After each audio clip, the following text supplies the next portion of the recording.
Hombre, yo no he descansado después del Mundial. Hasta ahorita, que ya esta semana de vacación me cae, pero Trabajando. fenomenal. Sí, por la universidad, lo O de sea, la clases radio. también. Sí, sí. Ah, sí, yo escuché por ahí que daba clases. Varios dan clases, ve también este que estaba antes en deportes, del diario de hoy, Vides. Vides, era que es Vides es catedrático. docente de la Matías. Ah. Ajá. Sí, porque una vez he estado en eventos con él y le vi, hey, profe, le dice, hey, Lick, le dice, cosas así, ve. ¿Qué sos? Ah, sí, me dice. O sea, que Nelson Hernández también es docente en la Ah, no, Matías. hombre, Sí, el de sí, 4. sí. ¿Sabe que a este Vides me lo encontré una vez en Orlando?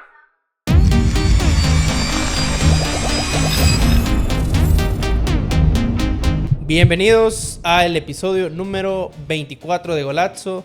Sin tanta fanfarria, bienvenido, profe Elmer Bonilla. Un aplauso aquí, suena la audiencia de fondo. Gracias por aceptar la invitación y le agradezco por estar acá. Hola Alex, un verdadero gusto. Y pues bueno, aquí estamos para hablar de los temas de arbitraje, de fútbol, de lo que querrás. Ya habíamos empezado el podcast, ¿verdad? Sí, ya rato. Detrás de cámara. Me tenía encendido ahí con las preguntas. Le dije, no, mire, voy a parar porque me voy a emocionar y mejor Ya guardar no vamos a dejar nada la para... reacción ahí. No, hombre, es bien interesante el tema del arbitraje porque, bueno, yo creo que es el personaje más odiado, entre comillas, por las aficiones, ¿verdad? En cuanto a fútbol, o el más amado, depende de si el equipo de ellos perdió o ganó, ¿verdad? O sea, es un personaje, una figura bastante que puede ser polémico, puede ser alegre. Ahí depende del Pues resultado del partido. amado no sé si tanto, fíjate. No, porque sí. Como árbitro nos acostumbramos a que después de un partido siempre habrá la mitad, el 50% que estarán Claro. molestos, A los que menos que terminó perdieron. empate. Pero aún así, incluso el Reclaman. equipo ganador puede salir enojado con el árbitro porque se siente insatisfecho por el trabajo o por algún resultado, alguna situación. Así que es parte del oficio de los Sí, una árbitros. figura, la verdad que yo respeto el que dice voy a ser árbitro porque está fregado, ¿verdad? Y mira, El, pero fíjate que lo del arbitraje, la parte más difícil, pensaría yo, no es la que la gente ve ok. realmente. Ujú, La parte más difícil de un árbitro es el proceso de formación. Ya cuando llegas a la primera división, ya llegaste casi a la cima, casi, digámoslo, ujú. porque ya es ya la motivación, el nivel de ingreso por un partido dirigido, la atención, el reconocimiento es completamente diferente, pero cuando toca picar piedra en segunda división, en tercera, en reservas, en categorías libres, en los niveles juveniles están ahora por niveles. Cuando yo inicié eran la Mosquito, Mm, infantil C, B, A, ujú, juvenil A, B y luego los de ligas medias, primera y ujú. segunda. Entonces, esa parte, que es la parte invisible de los árbitros, creería yo que es la parte más difícil porque ahí no tenés certeza si vas a llegar siquiera a primera división. Para que tengas una idea, llegar a primera división es un verdadero logro. Y ahí quería arrancar yo mi pregunta. Después le voy a disparar un montón de preguntas, pero yo quería arrancar con es mi gran curiosidad. Obviamente, antes de ser árbitro, usted es fan del fútbol, ¿verdad? O sea, me refiero a incluso antes de pitar su primer partido no oficial. O sea, usted es un fan del fútbol, que juega charamuscas con sus amigos. ¿Cómo, cómo se le ocurre o dice, hey, está el chance, yo sí quiero ser árbitro? O sea, ¿cómo pasa en la vida cotidiana de alguien decir, ok, voy a ser árbitro? Mira, yo creo que esa parte es muy interesante porque cada árbitro tendrá la Claro, una historia historia de diferente. cómo terminó llegando al arbitraje. En este Mm. caso, en el caso mío, es irónico porque a mí de pequeño no me gustaba el fútbol, para nada. Ajá. Claro, obviamente te estoy hablando menos de 10 años posiblemente, entre 7 y 10 años aproximadamente, no me gustaba el fútbol porque uno prefiere los carritos, preferís ver tele, las caricaturas y todo lo demás. Mi hermano mayor, que era creo que alrededor de 2, 3 años mayor que yo, a él sí era loco fútbol por el que ya estaba en segundo ciclo de educación básica, ya jugaba en los equipos de intramuros y todo lo demás. Ujú. Entonces, sí era aficionado al fútbol. Y él cuando peleábamos por la tele, porque yo quería ver caricaturas, él quería ver partidos cuando eran partidos del fin de semana que se jugaba la Liga Italiana en la mañana, que la Mm. daban. Entonces, Estamos hablando, profe, de la época de estamos Maradona. hablando por 1989, Que 90 estaba Maradona en el aproximadamente, Napoli, que la sí, liga italiana era. sí, era top. Ujú. Y entonces mi hermano, la forma que ideó para decir, bueno, para no pelear con el tema del televisor, lo voy a hacer que le guste el fútbol. Entonces, vení, vamos a jugar pelota, nos salíamos a la calle, fuera de la pared de la casa, vas a ponerte de portero, te voy a enseñar a ser portero. Y empezábamos a jugar y todo lo demás. Así me fue metiendo y después, mira, algún día te voy a llevar al estadio. Ujú. Él ya había ido al estadio a ver partidos al Águila, al Dragón, porque crecí en San En San Miguel. Miguel. Y entonces, así me fue metiendo la idea de que juguemos, ya jugaba pelota en la calle, que poníamos las piedras y todo lo demás con los de la cuadra. Y bueno, hasta que llegó el día que me llevó a ver un partido, un Águila Paz, en la zona del Estadio Barraza. La zona sería, vamos a ver, sería zona norte, norponiente sería, donde hay un estrado que generalmente antes de la remodelación, esta última remodelación del Barraza, se le daban a la afición visitante. Ujú. Entonces, Que está como a un ladito así. sí, Ajá. en esa zona ahí, antes, abajo de esa zona estaban los camerinos de los árbitros. Ah, ok. Entonces, cuando yo fui a ese partido, que mi hermano me llevaba para ver el Águila Faz, a mí lo que me llamó la atención fueron las 4 personas que salieron de negro, Mm. de entrada. Ujú. Me llamaron la atención y porque mi hermano me había hablado de los equipos, de jugadores y todo lo demás, Mm. nunca me habló de árbitros. Entonces, yo cuando vi esas personas saliendo, los 4 de negro, me llamó la atención, me di cuenta que eran los árbitros. Y me quedó la idea de ser árbitro, tanto así que el siguiente día, después del partido, un lunes, en la cuadra que jugábamos pelota, ya mi hermano ya estaba en otra generación, yo jugaba con los de mis contemporáneos. Lo que hice fue, corté 2 cartulinas, pinté una de amarillo, una de rojo, agarré un silbato de los gorgoritos, porque eran de los de sorpresa, uno de color Sí. azul y blanco, y traía Ajá. el gorgorito, que era de corcho. Ajá. Entonces llegué esa tarde para jugar y les dije yo, vaya, ahora no nos vamos a pelear porque yo voy a ser el árbitro. Imagínate la influencia de lo que tenía, me imagino que ahora va a ser un poco igual. El haber ido a un partido de Liga Mayorada en ese entonces, ya yo les dije, yo ya fui a un partido de Liga Mayorada, así que yo ya puedo hacerla de árbitro. Ujú. Imagínate, solo con eso, Sí. creía yo que ya tenía lo suficiente. Y durante días hice la función de árbitro en la cuadra. Ujú.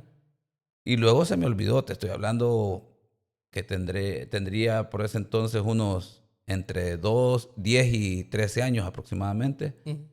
Un par de semanas nada más, días que estuve ahí haciendo la de árbitro, se me olvidó eso. Y fue luego hasta el bachillerato, en segundo año, que me encontré a un profesor, o creo que fue tercer año en ese entonces, que me iba a dar ciencias físicas.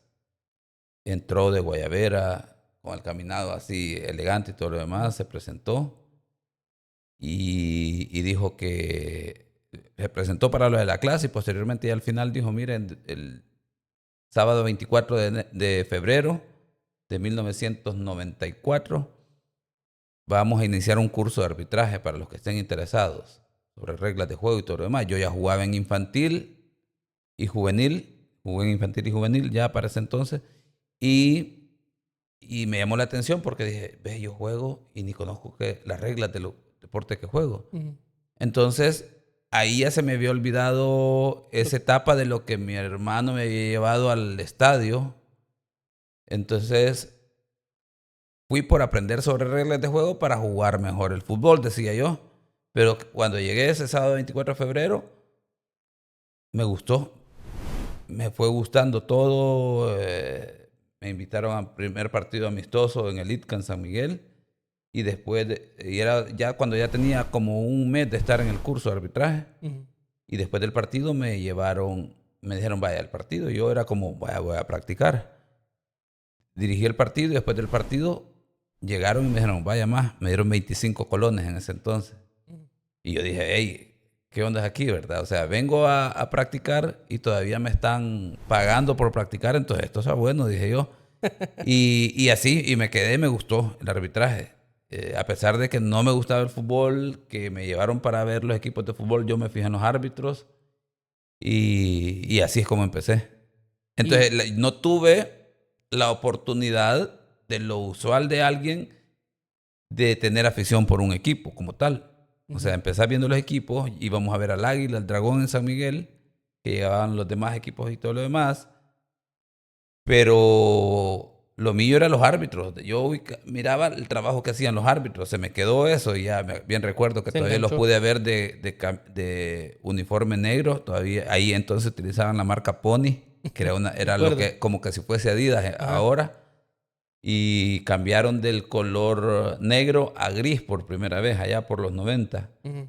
que fue algo novedoso y ahí me quedé ya, me metí al curso y todo lo demás y empecé a debutar en infantil C, en libre, ligas medias, Liga Mayor B, lo que era tercera hora, ascenso, lo que era segunda. Y mientras va, o sea, ya va agarrando experiencia en torneos bajos, ve, así como lo que está diciendo, usted siempre mantiene una vida con profesional, teniendo un trabajo, estudiando, y esto es como algo en segundo plano, o es lo primero, o sea, es como, es mi trabajo. Pues yo terminé el bachillerato y por las condiciones económicas y sociales de donde yo vengo, mi mamá trabajadora, mi papá nos dejó cuando yo tenía 7 años, 13. Ujú. Se fue para los Estados Unidos a formar otra familia y todo lo demás. Entonces, cuando terminé el bachillerato, mi mamá me dijo, vaya, yo ya hasta aquí le puedo dar, usted decide si estudio o trabaja.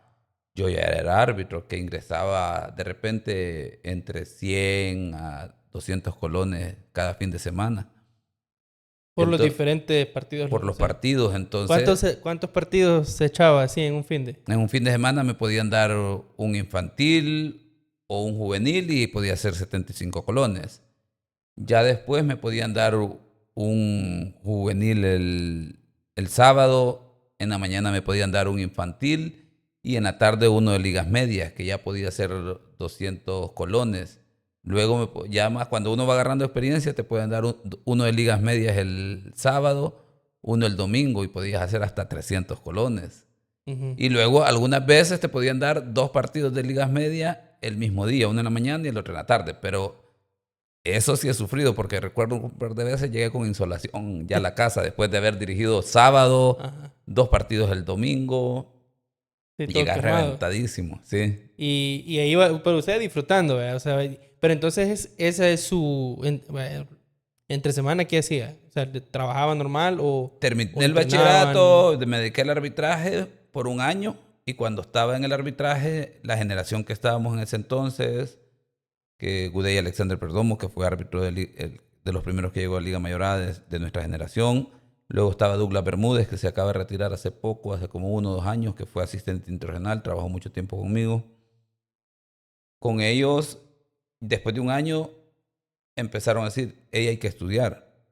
Y uno dijo que iba a estudiar psicología, que era Gudey, terminó siendo psicólogo, ahora es psicólogo. Douglas dijo que iba a estudiar arquitectura, inició, no terminó. Y yo escuchaba que el árbitro que aprendía inglés tenía mayor posibilidad de ser FIFA y que le fuera bien. Entonces empecé a estudiar inglés, cursos de inglés libre. Cuando ya entramos en esa generación de que había que estudiar en la universidad, y yo dije, ya con lo que gano cada semana, ya yo me puedo pagar la universidad, porque mi mamá me había dicho yo que después del bachillerato hasta ahí. Entonces decidí estudiar profesorado en idioma inglés en la Facultad Multidisciplinaria Oriental, en la UES, Ujú. allá en San Miguel. Pero inicialmente lo hice con la idea de aprender inglés, no con la idea de ser profesor. Claro, yo en mi mente, y lo decía algunas veces, yo, bueno, si no me va bien el arbitraje, aunque sea de profesor, voy a trabajar, decía Ujú. yo, ¿verdad? Ujú. Porque creo que hay una muy buena generación que sabía que estudiar para profesor era casi garantizarte un trabajo, una plaza en el Ministerio de Educación y todo lo demás. Entonces tenía uno esa idea. Pero luego cuando empecé a estudiar el profesorado me di cuenta que me gustó la parte también de De enseñar. enseñar y también creo que es una de mis vocaciones el ejercicio docente Y luego seguí estudiando. O sea, lo que aproveché es que mientras siempre estuve en el arbitraje, porque me consumía mucho tiempo, entrenos, reuniones, viajes y todo lo Ujú. demás, era estudiar, estudiar. Entonces, muy pocas veces trabajé ya cuando estaba en el arbitraje, porque, o sea, ya cuando entras a Liga Mayor B, tenías un partido domingo, te daban un partido de Liga Medias el sábado, entonces ya podías hacer un promedio de 300 colones semanales. Ujú. Entonces, procuraba estar así ya eran buenos ingresos, digamos. Hablando de alguien que tenía 17 Sí, años, o cabal. sea, Ajá. 17, 18 años, estar teniendo ingresos de 200, 300 colones semanales era muy bueno. Para que tengas una idea, que en ese entonces podías hacer, digamos, en un mes aproximadamente entre 800 y 500, y 800 y 1000 colones. Ujú. Para cuando en Liga Mayor, en ese entonces, un partido te lo pagaban 1100 en un solo Solo partido. un partido. Y yo tenía que hacer como 10 partidos en el mes para poder Para hacer más o ganar eso. menos algo cercano a eso. Ajá. Y a eso le daban en un solo partido.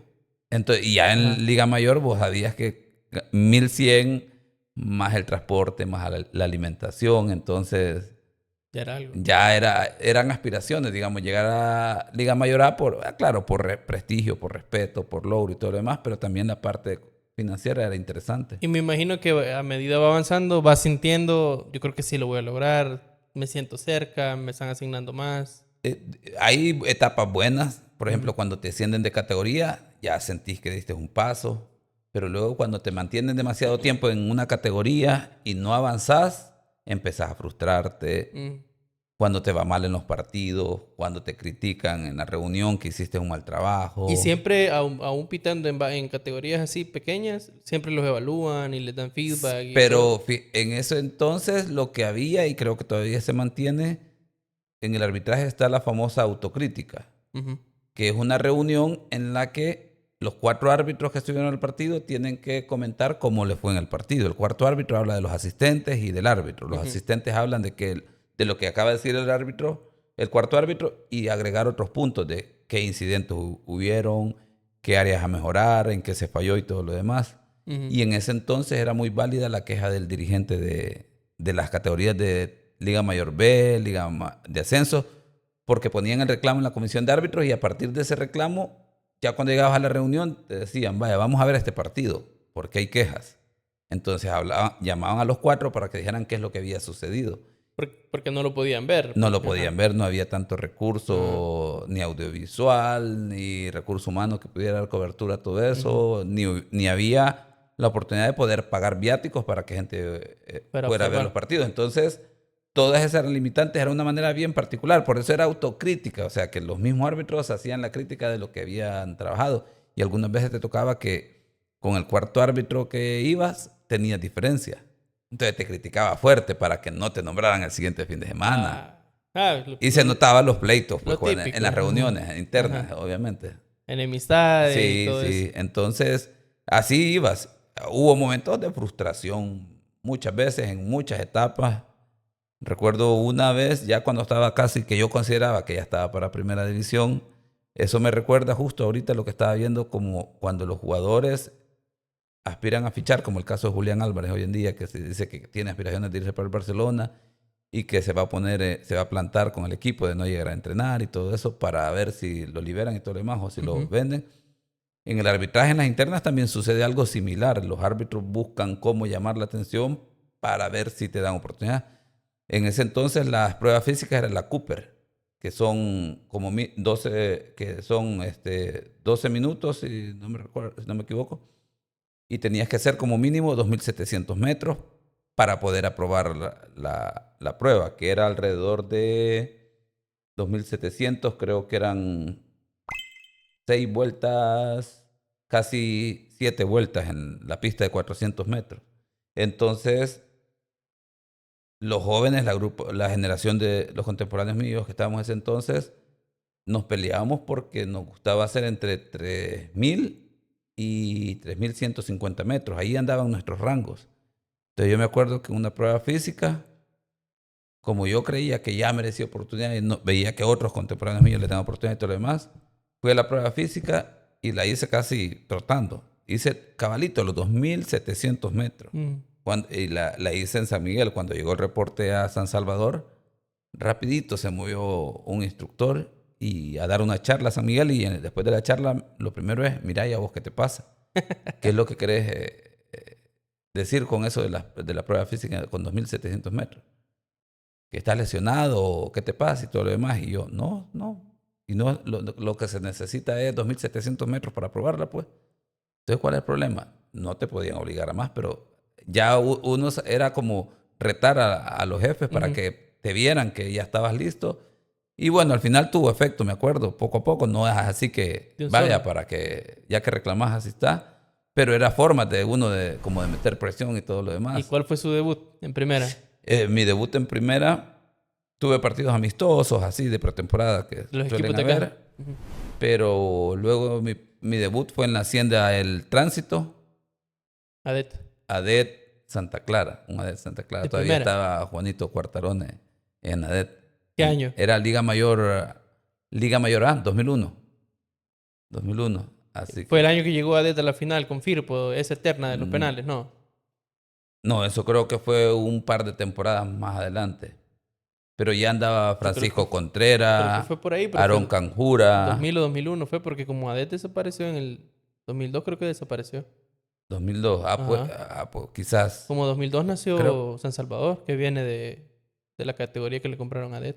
Ok, entonces Ajá. por ahí fue, sí. Creo que fue yo debuté un torneo y como el siguiente torneo creo que fue lo de Pues ADET, quizás. algo así. Ajá. Ajá. Torneos cortos ya. Ajá.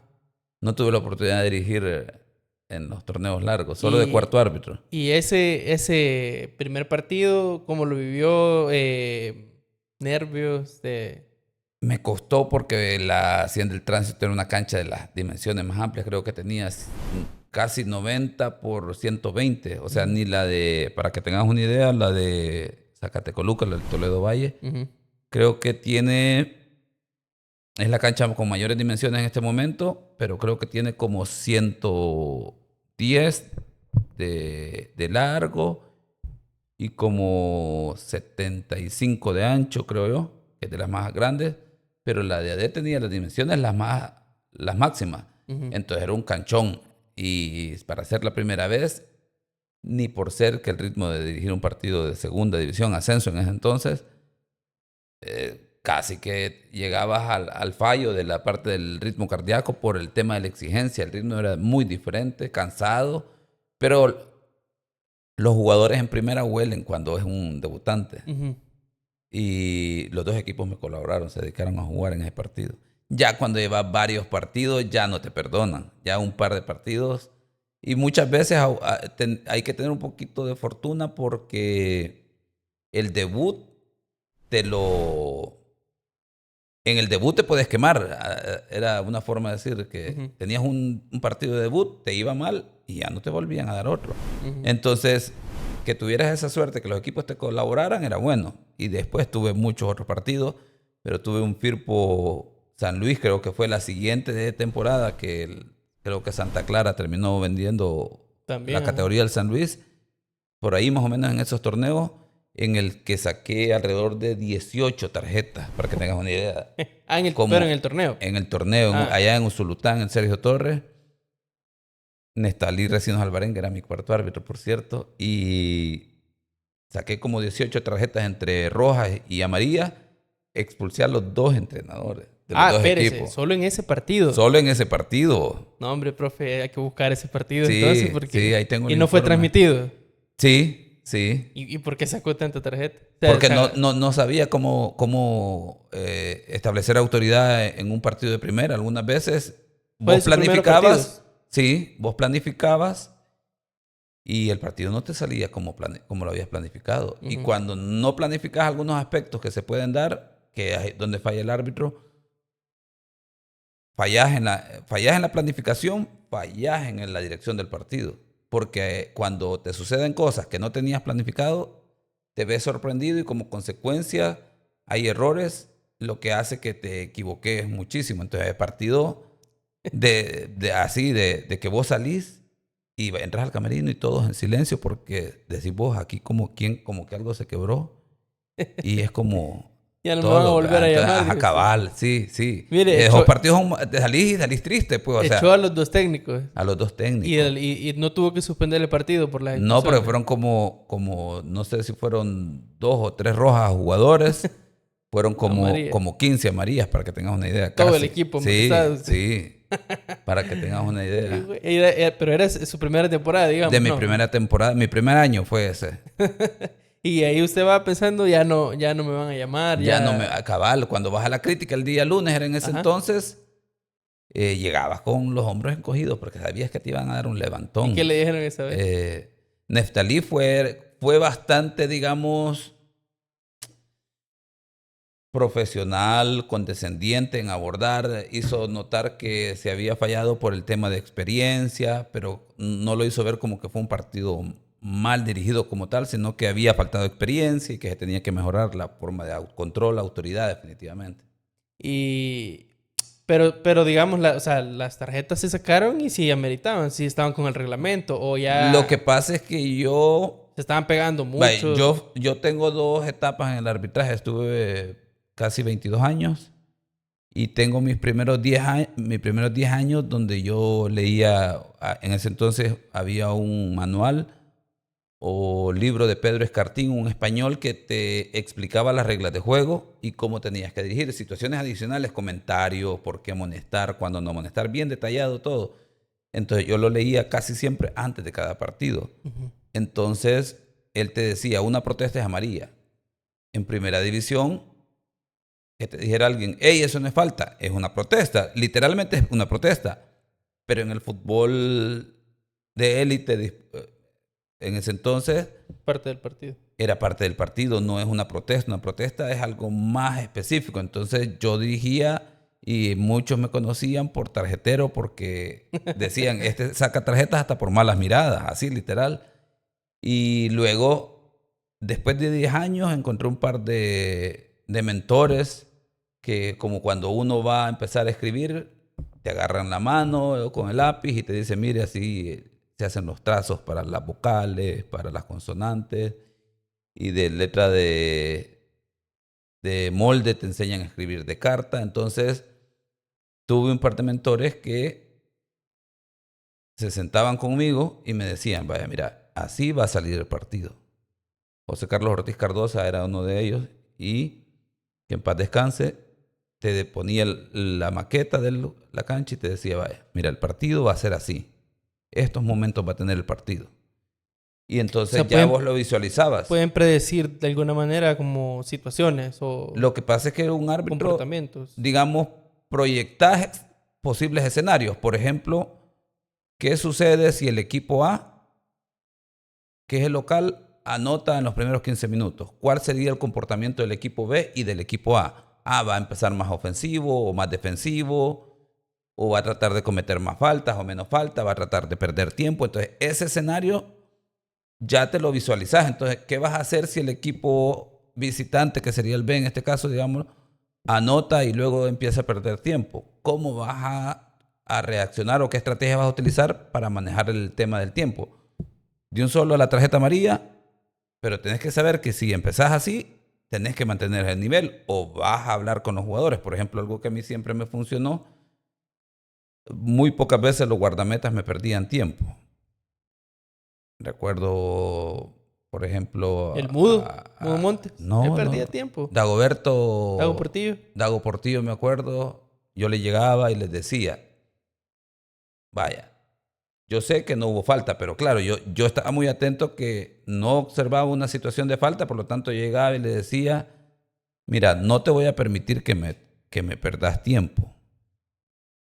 No, no te han tocado, no ha habido falta. Pero si querés estarte aquí, yo te voy a dar todo el tiempo que querrás estar aquí, pero al momento de recuperarlo, te lo voy a recuperar el doble. Y si no me crees, probame. Entonces los asustaba así, así les decía. Entonces, claro, había más libertad en términos de cómo agregabas el tiempo, cómo manejabas muchas situaciones. Hoy está muy regulado todo que Ujú. no puedes utilizar esa estrategia. Tenés que buscar otras que Sí. apliquen para estos Y tiempos, pero es que el jugador también es pícaro, pues el pues jugador es sí. malía y esa a la gente se le olvida que el jugador más iban ganando, pues también. Entonces ya vos tenías estrategias que decías, a través de esas estrategias puedo ir trabajando cómo manejar el partido. Entonces, en el tema de los guardametas, yo ya sabía que llegaba la idea. No te cometieron falta, así que mejor levántate porque si me perdés tiempo te voy a reponer el doble. Si no me crees, probame. Esa era mi frase y me funcionaba con todos los guardametas, con todos. Y claro, habían situaciones en las que uno observaba que había la posibilidad de una falta y llegabas y si tenía que atenderlo, lo atendía, ¿verdad? Porque decía, hay posibilidad de que se haya lesionado, que lo hayan golpeado, entonces que reciba atención.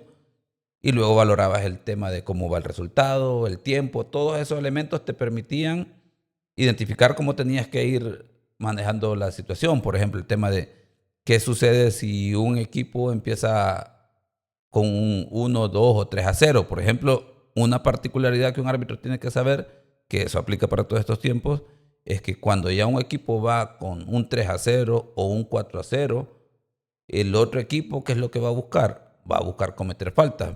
Si no, veamos el Metapan FAS, por ejemplo, que se vio sorprendido, que se vio sorprendido FAS con el resultado del partido y empezó a desesperarse y termina expulsado Rudy Clavel, por ejemplo. ¿Por qué? La frustración natural de eso. Entonces, esos escenarios te permiten, vaya, entonces, con un 3-0, un 4-0, un equipo va a reaccionar, va a empezar a cometer faltas por la frustración, entonces tenés que reaccionar rápido para que en buen salvadoreño no se te caliente el partido. O sea, pueden predecir el comportamiento. Ajá, o sea, así es una planificación. Ahora, obviamente, ahora hay más tecnología, más información. Antes, todavía cuando yo estuve en Copa Oro, te estoy hablando de 2013, 2015, había la posibilidad que te dieran el último partido de un equipo o selección. Si era a nivel de Liga de Campeones de CONCACAF, CONCACHAMPIONS, como lo conoce, o de selección, había la posibilidad que te dieran material para que vos vieras cómo juega este y todo lo demás. Y predecir, por ejemplo, cómo jugaban, si ofensivo, defensivo, abierto, cerrado y todo lo demás. Entonces, a partir de eso vos planificabas cómo iba a ser tu desplazamiento y tu distribución de la condición física. Ahora no, ahora cuentan hasta con datos, ¿verdad? Registros de cuáles son los momentos en que este equipo comete la mayor cantidad de faltas, qué jugadores son, todo muy detallado. Hay demasiada data. Sí, de hecho, hay una plataforma que tiene los registros de todos a nivel mundial que vos pagás. De todos los equipos. Sí, que vos pagás para que te den toda la información de los registros, datos específicos de un jugador, si cualidades que pueda tener, si es un jugador que comete mucha falta, protesta, todos esos elementos. Entonces, tienen mucha información los árbitros ahora para poder planificar más detallado un partido. Y eso también es parte de la evolución de la tecnología en el fútbol y todo. Del profesionalismo y todo eso. Incluso eso también ha afectado, ayudado, cambiado el fútbol actual, ¿verdad? Porque como hoy está tan lleno de datos y los técnicos y los equipos, los cuerpos técnicos tienen tanto para analizar que preparan los partidos de una manera diferente, ¿verdad? Ya pueden analizar, este jugador corre tantos kilómetros, al tantos minutos se cansa o hacen tantas, como se dice, las faltas las hacen en este momento, ahí piquen a los lados, no sé, se me ocurre, ¿verdad? Todo ha cambiado, pues. El último Mundial de Clubes, por ejemplo, que viste que llegó el año pasado, el PSG. Ajá. Y todos dábamos que iba a ser el campeón de clubes por lo que venía de lograr en Champions con Luis Enrique. Pero luego, me parece que era Maresca el que estaba en Chelsea, ¿verdad? En Chelsea. Entonces, hay tanta información que ya había identificado para la final la posibilidad de cómo iba a jugar el PSG. Claro. O sea, ya estaba tan estudiado que ya él había encontrado la fórmula para cómo derrotarlo. Pues entonces, la urgencia y necesidad que el entrenador tiene que estar actualizado, tiene que tener datos, tiene que trabajar diferentes formas porque no te va a funcionar la misma en ya 2 torneos, por ejemplo. Tenés que innovar, ya sea con técnica, táctica, estrategia, jugadores, hacer rotaciones, todas esas variantes, porque si no te vuelves predecible. Si sos predecible, es muy fácil poder encontrarte tus debilidades, por ejemplo. Entonces, ese es el tema de hoy. Entonces, para los árbitros igual, van en esa misma dinámica. Profe, ¿y finales pitó? Tuve la oportunidad de dirigir esa data, finales, pero no la pude encontrar. ¿Qué finales pitó? Dirigí en el 2011... FAS, Alianza. Metapan 11 Municipal. Okay. Déjame ver. Sí, Metapan 11 Municipal. No me tapan, me imagino. Ganó Metapan, sí. Ajá. 11 Municipal lo dirigía Juan Andrés Zarulite. Ujú. Pablo Hute, un mexicano que estaba en 11 Cierto, no Municipal, me acordaba de él. sí. Ajá. Un mexicano, cierto. Y que de ahí yo me quedé con un muy buen recuerdo de Juan Andrés Zarulite porque terminando la final, Pablo Hute se fue hacia mí a protestarme porque salió Porque frustrado, perdieron. digámoslo. Ajá. Y Juan Andrés entró a la cancha y le dijo, no tenés nada que protestarle al árbitro. Ya perdimos el partido y lo perdimos nosotros y lo perdimos, lo han ganado bien, así que no tenés nada que reclamar. Así que vámonos para allá. Y Ujú. lo apartó para mí, ganó mi respeto Juan Andrés porque se comportó como un caballero en una final, pues eso Sí. vos decís como debe de ser. Entonces estuve en esa final que me la dieron porque había sido mi mejor año, el 2011, porque estuve en un mundial de la FIFA sub-17 en México, que fue mi máximo Ujú. evento. Y cuando venía en el 2010 de haberme roto la rodilla, menisco, cartílago y ligamento cruzado anterior. Tuvo varios meses fuera. Sí, yo pensé que ya no Profe, regresaba. y así siendo profesional y así en los, siendo mundialista y todo, se iba a echar su charamusca, así, jugando fútbol, o usted no juega. ¿Cómo no? Sí. Y ahí se lesionó. No, me lesioné en el Polideportivo de la U es porque ahí tuvimos un entreno, Ah, ok. que el instructor era Neftalí Recino y, y recuerdo que esa mañana llegué con molestias en la rodilla. Al momento, antes de empezar, me acerqué a Neftalí y le digo, fíjate que ando con molestias en la rodilla, ando alguna molestia. Y me dijo, entrená a tu capacidad, no te preocupes. Entonces ya yo era bien formado y logré completar el entreno. Y entrenan carrera, piques. Dependiendo, tenés un día físico y un día técnico. Ujú. Y algunas veces tenés ambos, tanto físico como técnico. Ese día era, creo que combinado, empezamos con físico, después hicimos trabajo técnico y terminamos rápido toda la sesión que tenía planificado Neftalí. Nos habían quedado como 15 minutos y dijo, vaya, estos 15 minutos se los voy a dar porque han trabajado bien para que jueguen fútbol. Que esos 15 minutos se te convertían en 30 minutos porque nosotros nos quedábamos más. Y en eso que estábamos ahí, me mandaron una pelota y en lo que quise parar el balón y luego seguir, me paré mal, se me fue la pierna para atrás y una Ah, hiperflexión, me tronó, caí, ah, me sacaron, me fui, todavía logré en ese momento manejar. No. como yo en ese entonces estaba y todavía vivo cerca de la universidad, entonces me fui caminando para la casa, me duché, me puse a hacer algunos trabajos en la computadora y dije yo voy a ir a pasar consulta. Cuando ya me fui para el carro, ya no me pude subir porque ya tenía la pierna Hinchada. inflamada no la podía flexionar, no me pude subir. Ah, Me tocó llamar taxi, fui a la clínica y fue ahí inició un proceso, fue un calvario porque inicialmente parecía que era un problema como un tipo de esguince, una inflamación normal y todo lo demás. Pero luego, bueno, tuve que pasar por 3 doctores para que el tercero me dijera, un especialista me dijera, no, esto es cirugía y hay que empezar por una resonancia magnética. Me identificaron la situación y bueno, a pesar de que, vamos a ver, estamos hablando de 2010, ya era árbitro internacional, pero el árbitro no cuenta con seguro médico, no contás con ninguna prestación de lo más mínimo.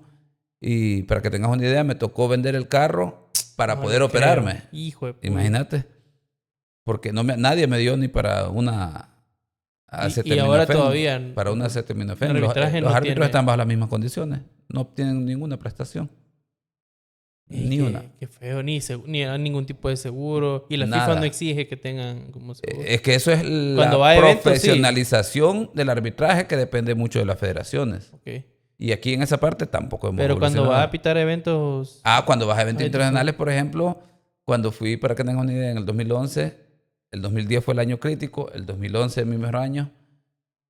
Cuando llegas, lo primero que hacen cuando llegas al mundial, te dan un sobre y ahí está. tu carnet con un seguro médico seguro médico y seguro de vida. Ujú. Entonces, pero solo te cubre la ventana cuando estás en el mundial. Claro. Entonces, si te pasa alguna lesión, si tenés alguna situación grave, entonces ahí te da esa cobertura y tenés todo el equipo médico de FIFA a la disposición en ese sentido. Y por eso le sale bien ir a eventos así. No, Eh, es buenísimo. Bueno, pero luego estar ahí ya no querés ni lesionarte, pues porque claro. todas las condiciones lo máximo, entonces lo que querés es tener un buen Claro, mundial, o sea, tener desempeñarse un buen bien. evento. Mire, profe, ¿y usted está de acuerdo con la pausa de hidratación del mundial? Mira, yo era, por ejemplo, para que tengas una idea, era muy conservador, muy romántico del fútbol. Por ejemplo, cuando salió lo del VAR, yo era como, No no me mucho. parece bueno y todo lo demás. La implementación que fue en el 2018, y recordás, en Rusia, Ujú. salió a la perfección. Ha sido el mejor mundial en términos de arbitraje en toda la historia de los mundiales. Y me parece que fue muy bueno. Entonces, reconocí que el VAR es una buena herramienta. Ujú.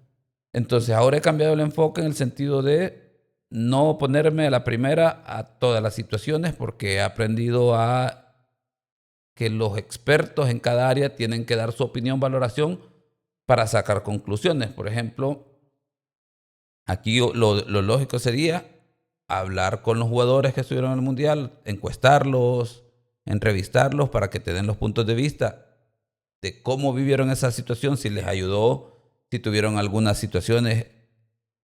A nivel de FIFA y de selecciones, los médicos llevan muchos registros, datos de la cantidad de lesiones, si hubo alguna situación de los ritmos, porque todos tienen ahora medidores cardíacos y todo lo demás, si ayudó o no la pausa de hidratación. Luego los cuerpos técnicos, los entrenadores deberían de hablar para tener una opinión más técnica, porque nosotros lo vemos desde el romanticismo, el fútbol tradicional que es un fútbol de 45 minutos, pero ya viendo el mundial vos veías que sí afecta en la dinámica de lo que estamos acostumbrados de un partido de 45 Corrido. minutos, porque le da la oportunidad a sus entrenadores de replantear el partido, dar instrucciones bien específicas.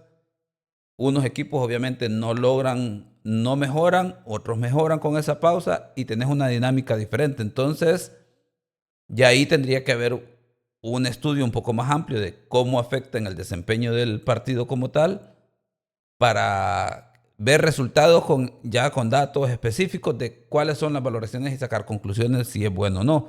Luego, obviamente, al tema del aficionado, vamos a ver, lo que sucede es que luego lo vemos que para una cadena de televisión en Estados Unidos le representó 250 millones de dólares Extra.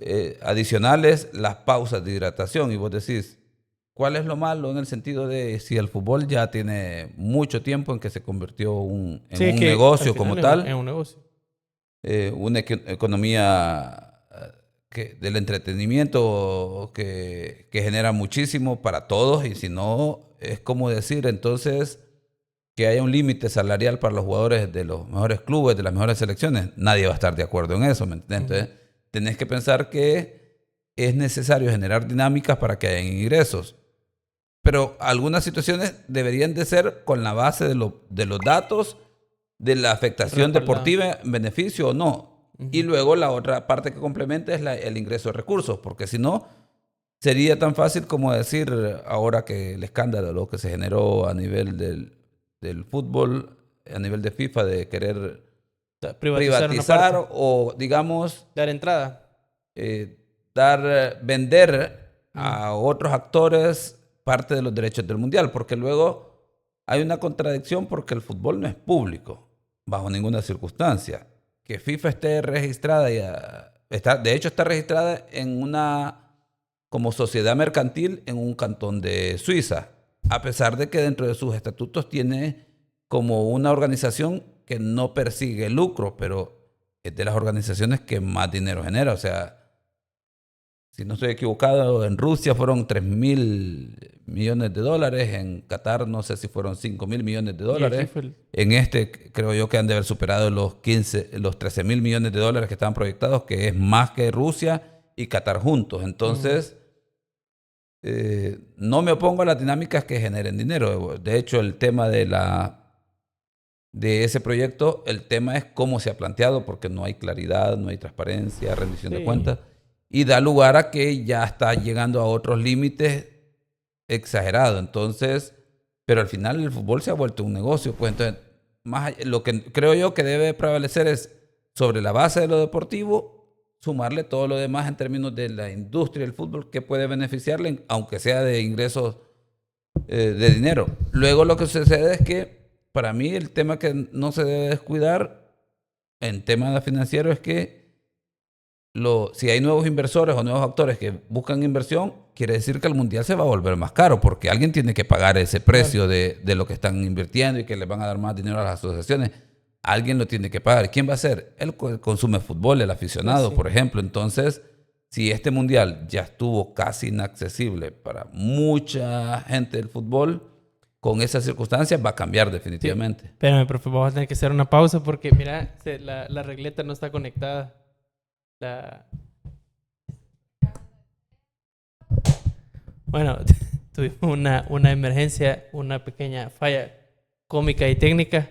Profe, pero le preguntaba también lo de la pausa de hidratación, porque aquí tenemos pausa de hidratación, fíjese. Ah, bueno, está bien, está bien. Patrocinada por TCL con nuestra Edecán modelo.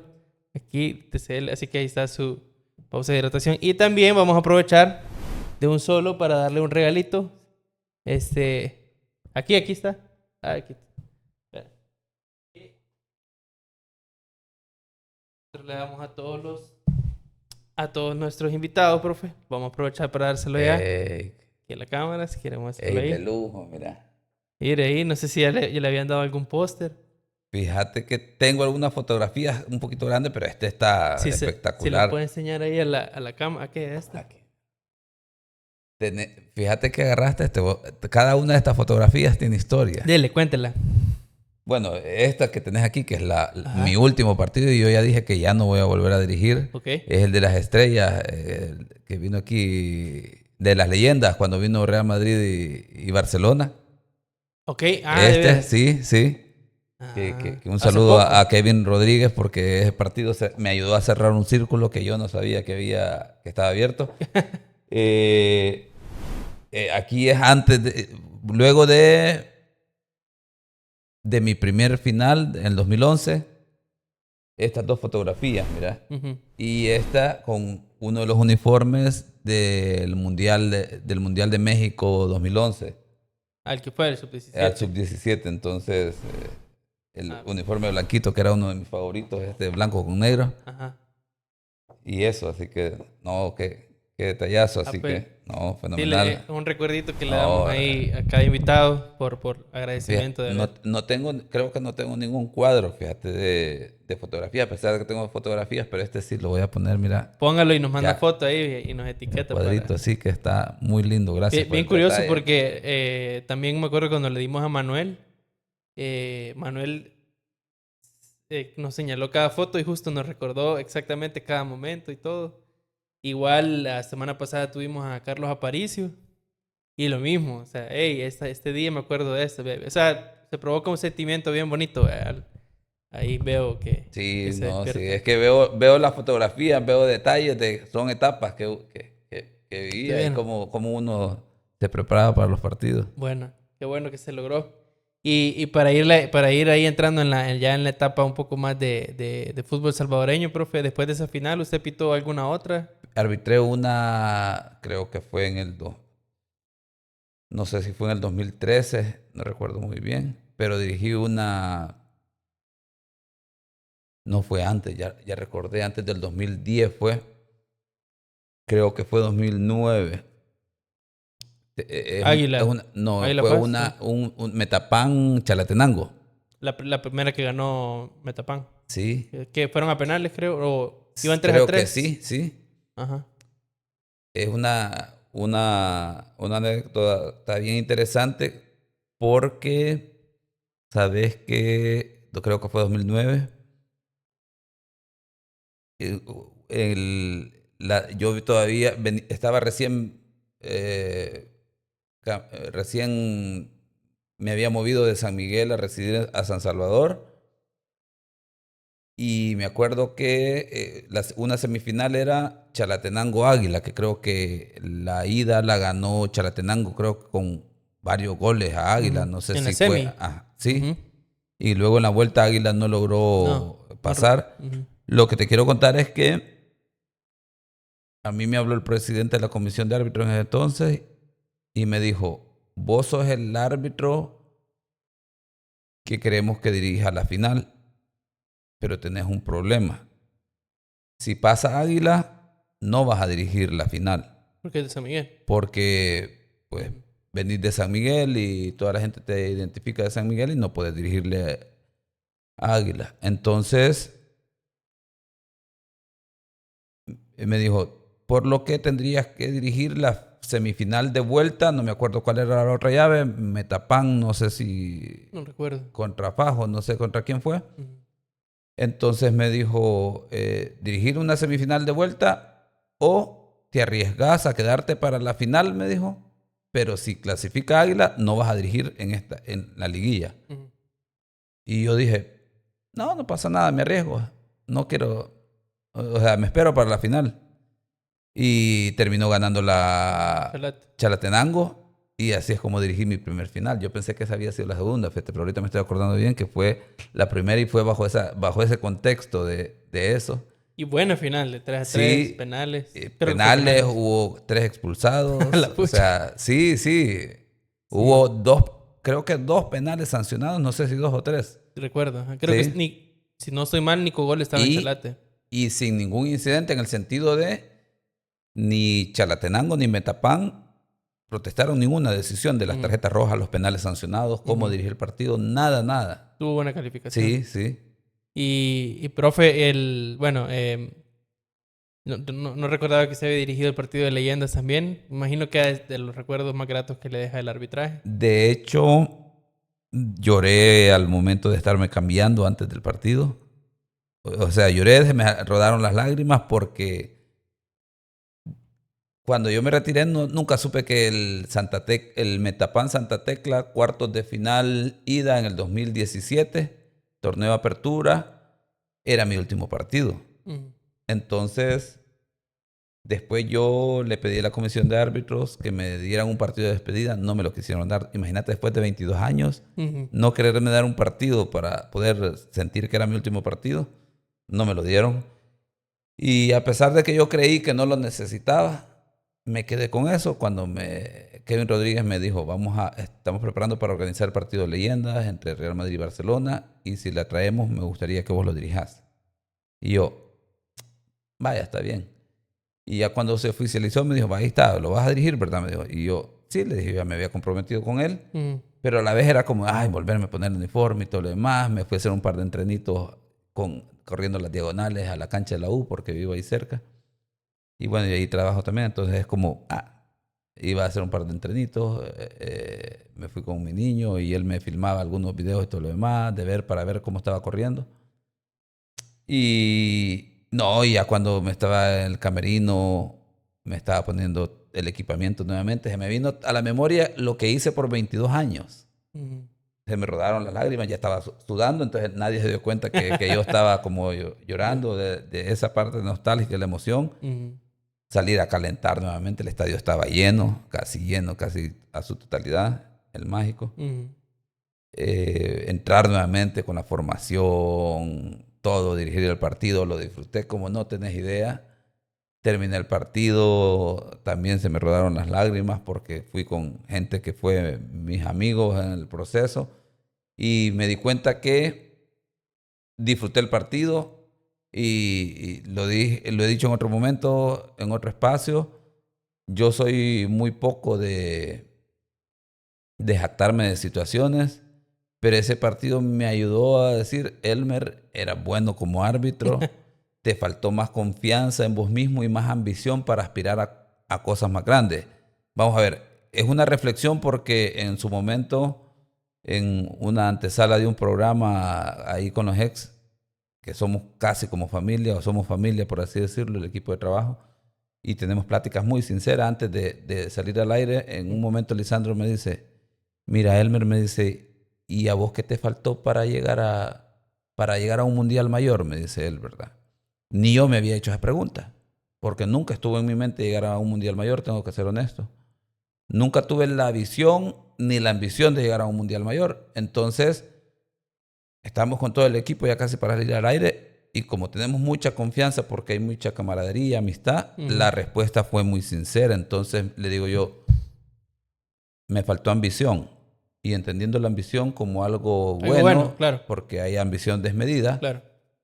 y que te lleva a hacer cosas, pasar sobre otras personas para lograr tus objetivos. En este caso yo creo que hay que tener ambición para establecer metas, Claro. objetivos y luego trabajar en coherencia con eso, ¿verdad? Para poder lograrlos en plazos, términos y todo lo demás. Entonces, la respuesta me salió natural. No tuve la ambición de llegar a un mundial mayor.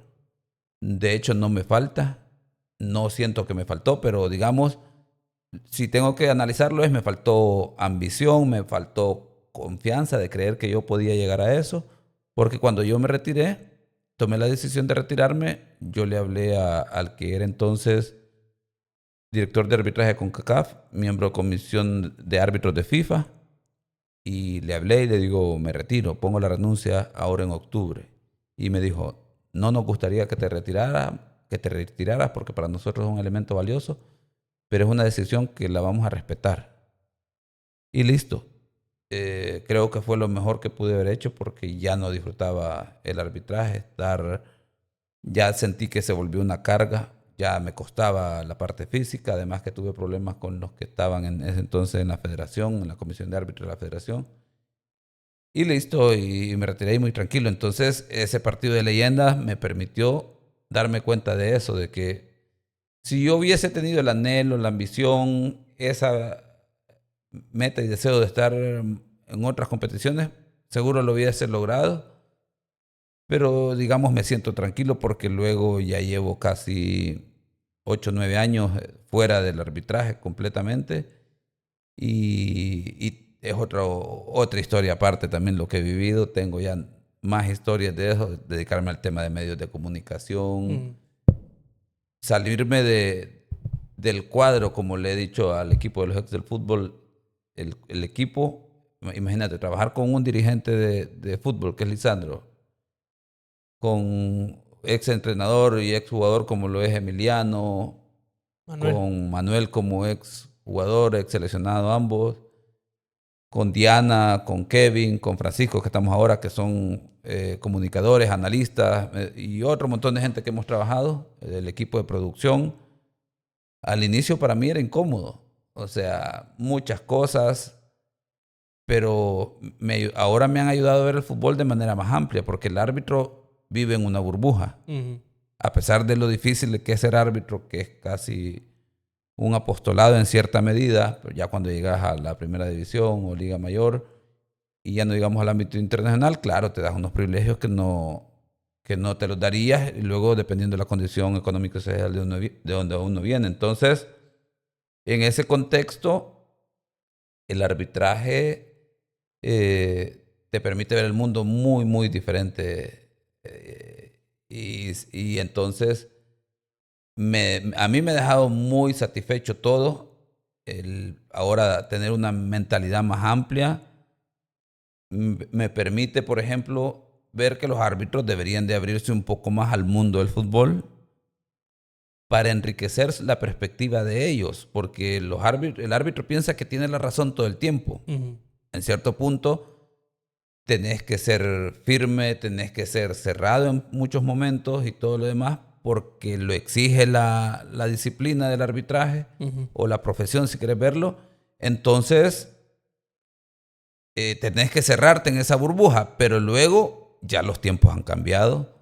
Tenés que dar un poquito de apertura a esa parte porque para poder entender al entrenador, para poder entender al jugador, para entender al dirigente, para entender al aficionado, para entender a la gente de medios, que también, al igual que el árbitro, están buscando hacer sus cosas para salir adelante y disfrutar de esta situación. Entonces, esa parte que creo yo que es lo que puede mejorar el arbitraje para salir de esa burbuja que se encierran como una excusa para luego creer que se tiene la verdad y la razón de todo. Y muchas veces ese es el problema del arbitraje en algunos momentos, y sobre todo en nuestro entorno, que llegas a menospreciar nuestro fútbol por las carencias que tiene, pero no puedes hacer eso bajo ninguna circunstancia por el hecho que a todo árbitro internacional, esta primera división, o podría ser esta liga de la risa, podríamos decir, La Liga de la Risa. es la que te permitió, la plataforma que te permitió llegar a lo internacional. Y Sí, yo creo que todo ese entorno que tenemos en nuestro fútbol, que es difícil, complicado, complejo, te entrena muy bien, porque cuando salís a nivel internacional, cuando vas a nivel de FIFA, vas en primera clase, hotel 5 claro, estrellas, claro. la alimentación, la atención, el pago de dieta son Ujú. muy buenos.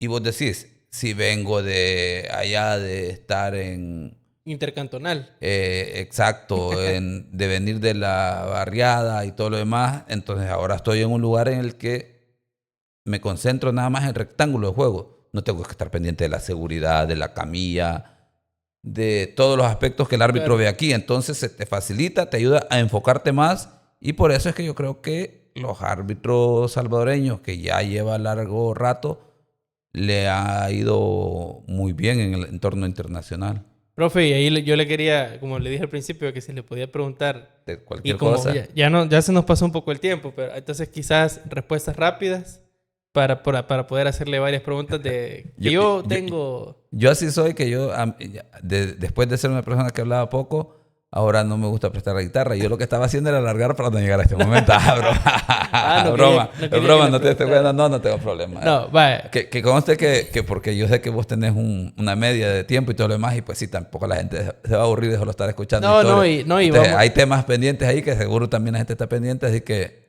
No, no, igual es porque yo sí pocas veces he tenido chance de hablar con un árbitro. Entonces quizá, ya le pregunté unas al principio, pero quizá si vamos un poco más así al punto y para poderle hacer varias.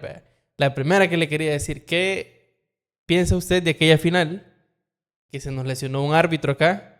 Y bueno, que se hizo lesionado y que después pasó relajo y que no pitó o que anuló un gol creo que era la final Alianza Águila. Alianza Ajá, Águila, al árbitro Edgar Ramírez, ajá. al Que minuto ya no ochenta y pita. nueve de hecho, al minuto Ujú. 89 se da la circunstancia en la que detiene el partido cuando iba a un ataque de Alianza, y todo el mundo se sorprendió. Se habló hasta de amaño, que lo que buscaban era que ganara Águila. un equipo, en este caso Ujú, Águila, pero no fue tanto así, sino que fue una situación en la que yo te comentaba que en ese año estaba de asesor de primera división ujú. para el tema arbitral. Ahí está un reporte de como de 125 páginas, en el que yo le había dado seguimiento a todos los árbitros, y le había dado seguimiento al árbitro de la final, y había observado que en el campeonato regular algunos partidos se notaba muy bien físicamente, en otros no. Quiere decir que venía adoleciendo algún problema físico. Hasta donde tengo conocimiento, él tenía un problema de espolón, y para todos los que sabemos un poquito de qué va el tema de espolón, podés estar un día muy bien y al siguiente día tener una crisis que te dificulta caminar, ejercitarte, y luego al siguiente día podés estar bien, como que no ha pasado nada. Entonces, lo que yo entiendo, que al árbitro del partido le dio una crisis de esa molestia que tenía, que es un tratamiento bien delicado, porque hay una especie de cirugía, pero la mejor forma es un reposo prolongado. Entonces uno no se quiere desactivar de Claro. la profesión, por eso es que insistís y querés llevarla ahí la situación arriesgando. Entonces, en este caso, él, al darse cuenta, entiendo que el partido corría la posibilidad de alargarse, entró en shock, digamos, se bloqueó, porque de hecho, si revisamos el video, cuando ya ve el ataque de Águila, él ya va caminando de la media cancha para allá. Cuando ya sale Alianza Al contragolpe. nuevamente al contragolpe, ahí es donde él ya está fuera del partido. El lenguaje corporal del video lo muestra, y suena el silbato sin darse cuenta que ya iba la jugada en la otra mitad de regreso, y que prácticamente Era terminó gol de... a una jugada, anuló una jugada de gol en ese sentido. Entonces, Ahí están las imágenes que primero le tienen la rodilla, luego el tema de los gemelos y todo lo demás. Y eso, ¿verdad? Entonces... La carita de niño travieso. Sí, cabal. Pero fíjate que esa parte no debería de ser tan escandalosa en el sentido de que el árbitro también es un deportista, es un atleta y está sujeto a lesionarse, a tener problemas físicos. Quizá fue la forma en la que la forma en que reaccionó, lo que pasó después. Pero porque ya venía de una seguidilla de problemas durante el torneo. Entonces, él venía como ocultando una molestia y nunca nadie le puso atención y lo identificó. Entonces, era como digo que esto lo arrastro desde hace tiempo. Entonces, trató de disimular esa circunstancia para no tener consecuencias, pero lastimosamente le fue tan mal que luego cuando le pidieron diagnóstico, y el problema fue que cuando la comisión de árbitros publica el diagnóstico para tratar de calmar la lluvia de críticas que había, la presión mediática que se había generado a través de redes, termina generando el efecto contrario porque la clínica que había hecho la evaluación dijo, ese no es el diagnóstico que nosotros hemos dado. De hecho, hasta, sí, me acuerdo que salieron hasta hablaron de una demanda si no hacían la corrección. Y bueno, y ya no volvió a pitar, ¿verdad? Y se retiró él porque si no, pues lo más seguro es que le abrieran un expediente disciplinario, que lo abrieron, entiendo, pero nunca sentenciaron. Y quedó así, ¿verdad? Como una cuestión anecdótica. Otra profe que tengo duda y quiero saber su opinión porque fue también de bastante revuelo. Final Limeño Alianza. Anulan el gol, lo dan por válido y luego lo vuelven a anular. Que de hecho, curiosamente, fue nuestro querido Iván Barton, ¿verdad? Que hoy acaba de pitar una semifinal de Mundial. Pero que también se hizo a alguien malintencionado y que usaron las cámaras del 4 para ver la repetición y no fue así. Pero en esa, profe, porque es bien difícil, porque incluso viendo repeticiones y todo, es bien milimétrico, no se puede decir tan rápido si es o no es. ¿Qué era lo que correcto que había que proceder en esa jugada? Yo creo que es una jugada muy normal de un partido. El tema es el procedimiento, es lo que se falló. Porque mira, es una jugada que la duda de si era gol válido o no, creo que para mí, desde mi posición, es irrelevante.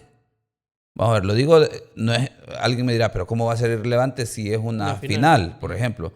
No, lo digo que es irrelevante porque aquí no tenés tecnología para una jugada tan precisa, porque estamos hablando que posiblemente el pie del jugador estaba adelantado por 5 centímetros, si querés, o posiblemente estaba sobre la línea. No tenemos las herramientas en ese momento para identificar ese elemento. Por lo tanto, lo que te queda es confiar en el juicio de los árbitros. El tema está que inicialmente anula gol, Limeño va a celebrar y ves al árbitro asistente que indica fuera el lugar. Y luego hay una comunicación, falla en la comunicación. Dan el gol. Y el árbitro decide dar el gol. Alianza no deja reanudar, los jugadores protestan, obligan a los árbitros que vuelvan a reunirse para volver a platicar y cambian la decisión. Ahí, lo malo de eso es ese tercer procedimiento, porque vos decís, si ya platicaron en la primera ocasión, eso. En la segunda corrige, dentro de la lógica. ¿De dónde vas a sacar información para una tercera sentencia de esa decisión? Es lo que te da lugar a especular, como vos decís, si hubo apoyos de algún tipo. Entonces, el procedimiento está mal, por lo tanto, te da lugar a la duda. Una duda hasta cierto punto razonable. Aunque la decisión haya sido consensuada por ellos, porque luego dijeron, miren, al no tener todos los elementos de juicio, lo más adecuado es la decisión inicial. Entonces, el procedimiento da lugar a la especulación y en eso es lo que se falla. Pero insisto, si ellos en la primera que habían dicho fuera de lugar se mantienen, como todo partido iba a haber cierta molestia y todo lo demás.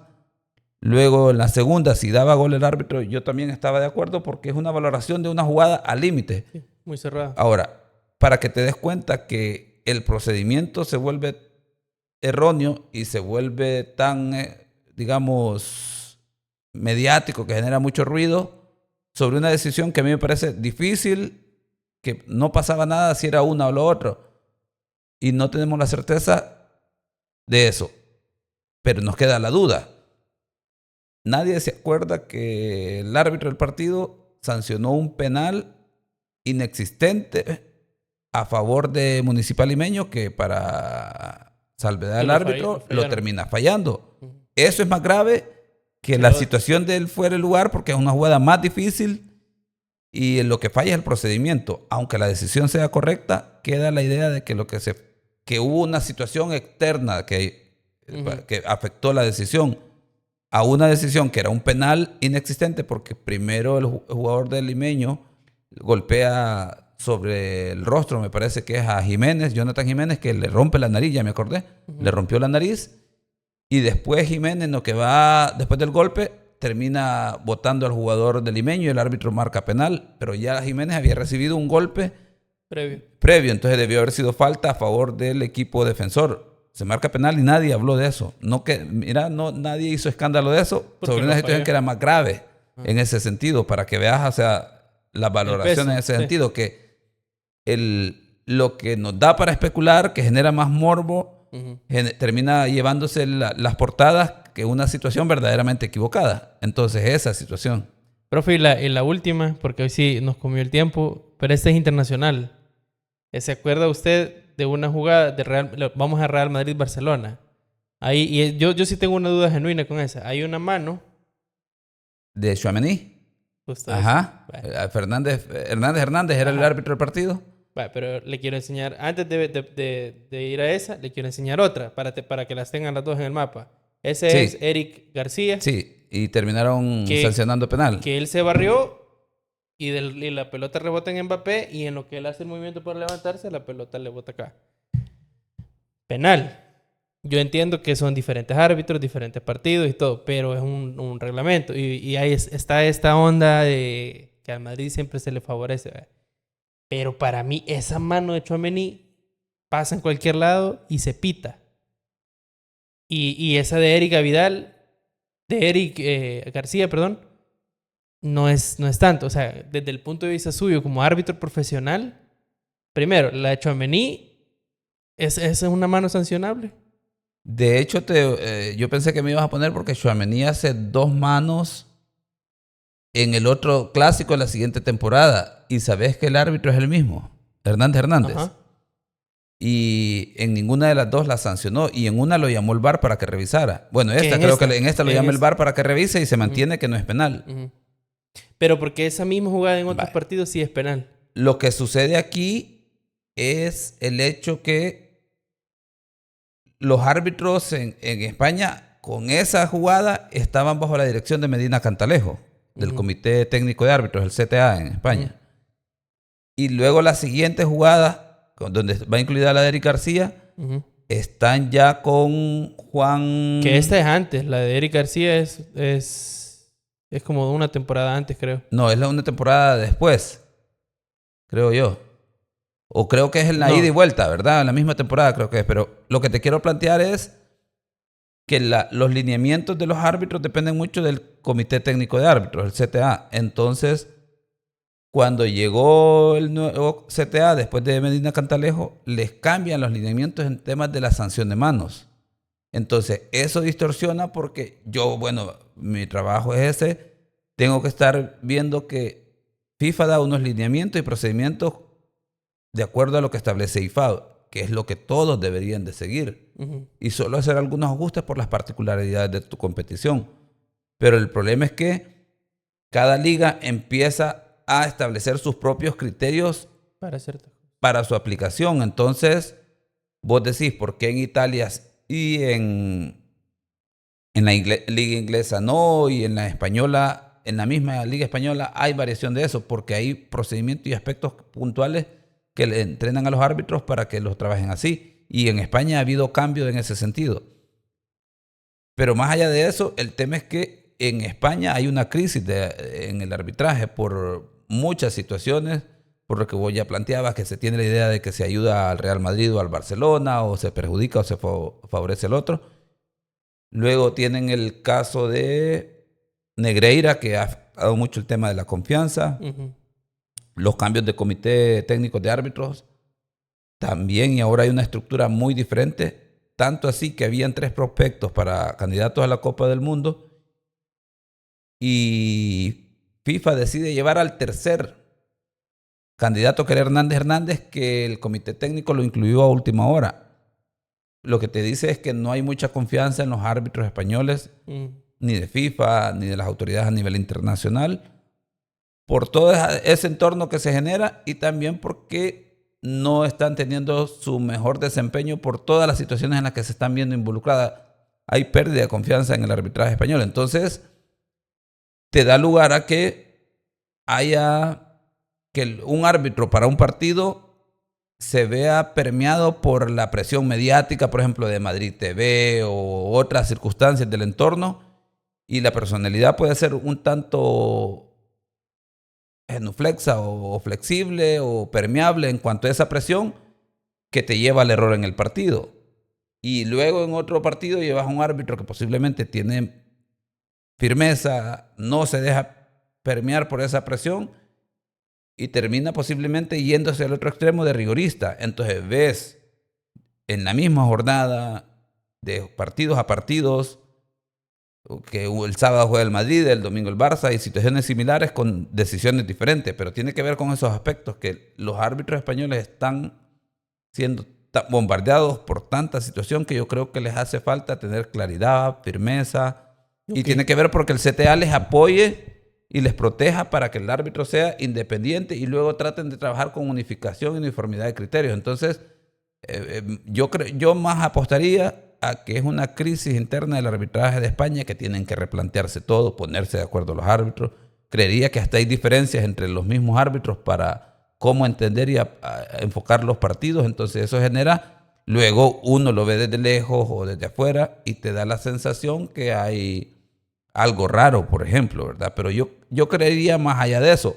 Okay. Pero luego el tema que en todos entornos todo el mundo quiera influir sobre los árbitros es un elemento que ha estado ahí a través de la historia, no solo Sí, ahora. siempre ha sido a lo largo de la historia.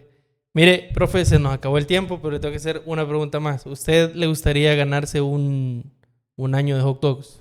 ¿Un año de hot dogs? Sí, de estar de todos los días poder comer hot dogs. Sí, hombre, ¿quién no?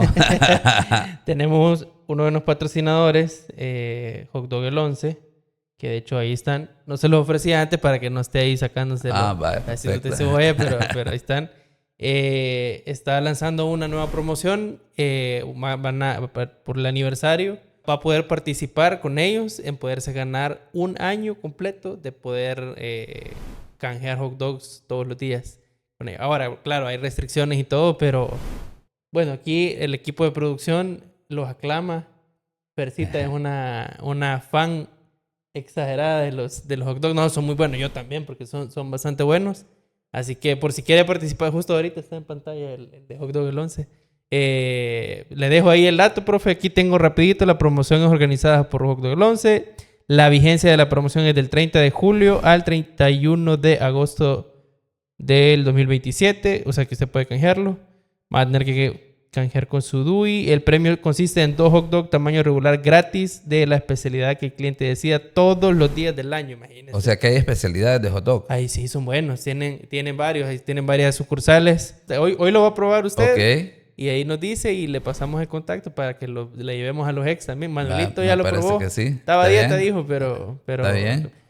Y mira ahí lo de hot dogs. El 11. El 11, ajá. Tiene que ver porque están con onda de fútbol, vinculadas al fútbol. Sí, sí. Okay. Él es futbolero, es bien futbolero. Por eso hot dog el 11. Saludos, Quique. La verdad que ahí Quique siempre se echa el equipo al hombro. Ahí está la bolsita con el encarguito para el día de hoy, para que lo pruebe. Ya lo va a probar el profe ahí, los hot dogs. Profe, le agradezco. No, se nos acabó el tiempo. No, un pasó verdadero gusto. Rápido. Por mi cuenta, cuando querrás y querés la segunda parte. Sí. Porque hay temas del mundial, por ejemplo, que un montón de cosas sí, ahorita. Y luego veremos cómo va el torneo aquí, que tenemos ahora ya el FBS. Ah, sí, y es de un montón eso. De situaciones. Se nos quedó preguntarle como la primera jornada que estuvo ahí un poco. Pero va bien, va bien. Me parece que es una novedad. Me gusta más el FBS que el VAR, te diré. A mí me gustan los dos, pero siento que nos hace falta técnicamente las cámaras que graben a mayores fotogramas por segundo porque las repeticiones son muy cortadas, ¿verdad? Y se me olvidó después, porque ya por tiempo no pude preguntarle de Barton, también de aquella falta de Messi. Vamos a tener que hacer segunda parte ahí. Me parece. Pero le agradezco, profe, gracias. No, un verdadero gusto. Y muchas gracias a ustedes. Hasta pronto. Suscríbanse.